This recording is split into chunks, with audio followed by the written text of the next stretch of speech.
most functional, productive marriages and relationships. It's not as defined as it used to be. Now, I do believe at the core, some things should be maintained. So the men should be chivalrous, hold doors. You should be the one fixing the flat tire, right? But I mean, if you got to make some tacos, it ain't the end of the world. But You know ain't what I that mean? but Oh isn't my that an God. expectation to Shanika's point though, right? There's still certain expectations, and I think that sometimes like me myself, right? I understand that I am conditioned in certain ways. You know what I'm saying?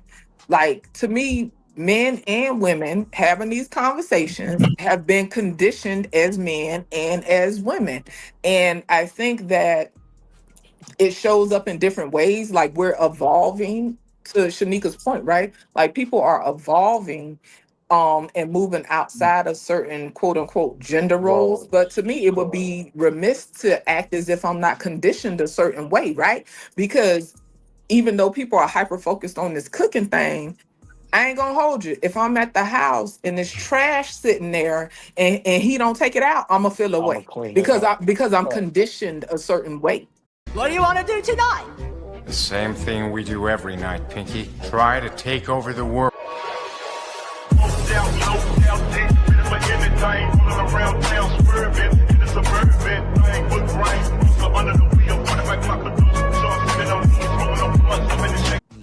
You feel me? Like I'm not saying it's gonna be the end of the world and whatever, but best believe if I got to take out some trash and he's sitting there, I'ma feel away.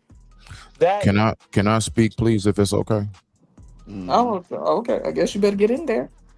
who came in here No, with the baritone voice. Go ahead, brother. I appreciate it.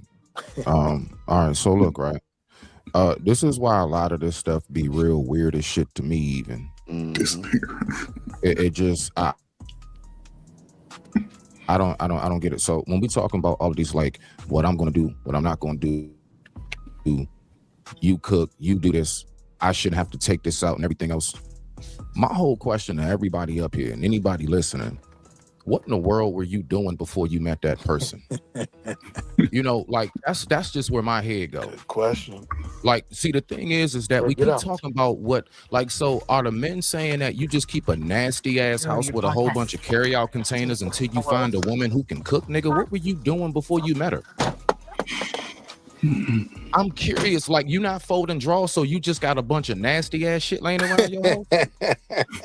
What are we Some talking of them about? do, but I Right. digress. Now, so Just the reason empty why I packs say that, everywhere, the reason why I say that is because I take my parents as a perfect example of this. You know, my father, you know, recently just passed away. We just went on ahead and laid him to rest this past weekend, right? Salute to the big homie. Respect, and thank you very much. I appreciate it. My father was sick for a long time. Now, of course, coming into the relationship, Pops is healthy. For those who not hip, his kidneys went bad. You know, from a medication, his kidneys went bad. So when my father was on dialysis and stuff, guess what? It's a lot of stuff my mother stepped up and did, Took and the it wasn't a garbage question. out.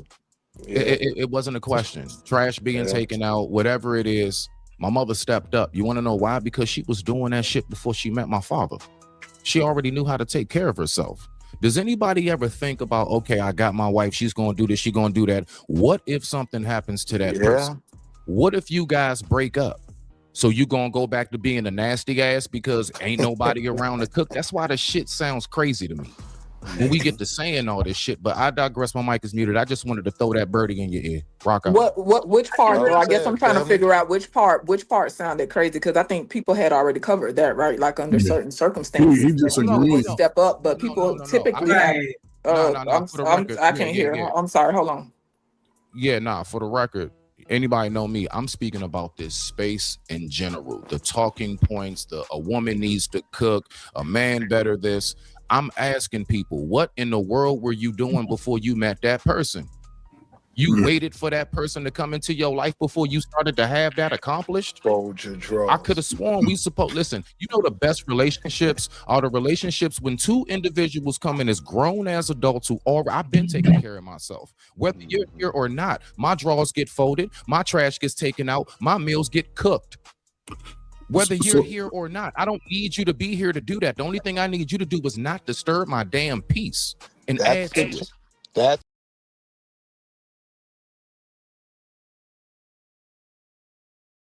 yeah. No, but Smitty, you agree with everything that's been said, right?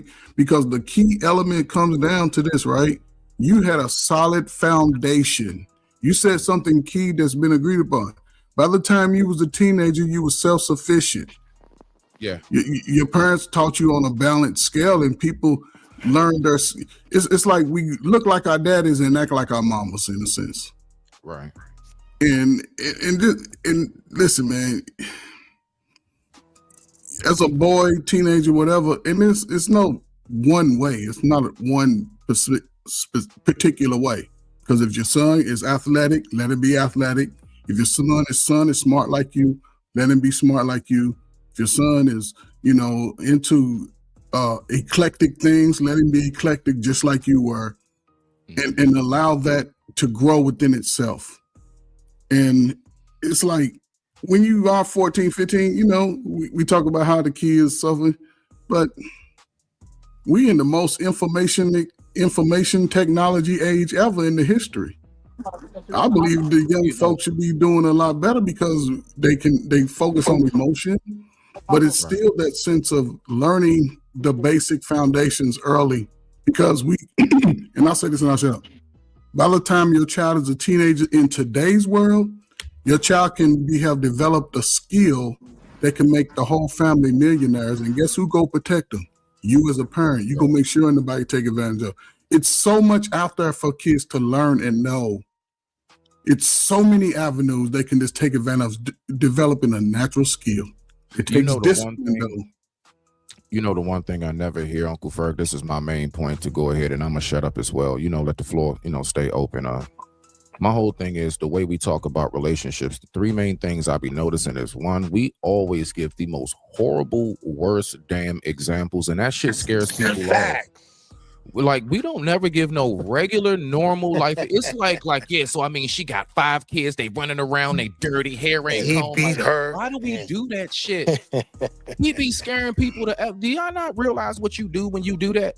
It's a lot of people that really want to know. So when we then get to turn around and say, well, people don't want to get married as much, you probably scared them off. Why not? Right? After listening to you. So my point is, see, nephew. So to land it, so there, right? Then on top of that, we always speak as if like relationship is like a narrative that is a one size fit all. We have a red narrative and a blue narrative, and it's like you gotta be one of these two. Instead, I never hear nobody really say, look, the best thing for you need to do, fellas, that woman that you're with, learn that woman. Learn who she is as an individual person. All of this extra shit, people, now listen, there are some things that do go a long way that we talk about. Not everything is off, but what I'm saying is, to land it, we keep on trying to make it seem like we can give people facts about the relationship that they are trying to pursue and or are in. The only thing that we are capable of doing is expressing our own personal experiences. But then what do we turn around and do? Shit on everybody, and we going back and forth, and your experience can't be true, although you never been in that person's shoes as they walk through life. And it's just, and so it just, I see it just goes nowhere. And if anything is scaring people away from wanting to be in a loving relationship, which still exists in abundance out here. There are a lot of people out here who can't wait to just love on somebody. They can't wait. But like this type of like not here, but I'm just saying the talks in these spaces in general, I promise you, was running people off more than it's bringing them in. I digress. My mic is muted. Well said. I had to say yo to that one. Let's going back to the original conversation where they were talking about, the whole domestic duties. Like, and I mean, I have a different perspective as always, but I don't get offended when I hear men say that. I just think that there's a disconnect with regards to what we're looking for in relationships. And as women, we've evolved into these beings that are way more than just the domestic capacity that we once filled in our former years. And we want to be recognized for that. Whereas, and so we get upset with them for not recognizing that. And then also they kind of get upset with us for recognizing that they still like what they like at its core. The basics that they've been attracted to 1,000 years ago is still what they're attracted to today, and we, they get upset with us for that. And so I think that that's just the disconnect. Like, we want them to see us for what we are, and they feel the same way. And as long as we keep focusing on what we want the other person to see in us, it's always going to be a problem, because at the end of the day, I'm going to want what I want and you're going to want what you want. My mic is muted.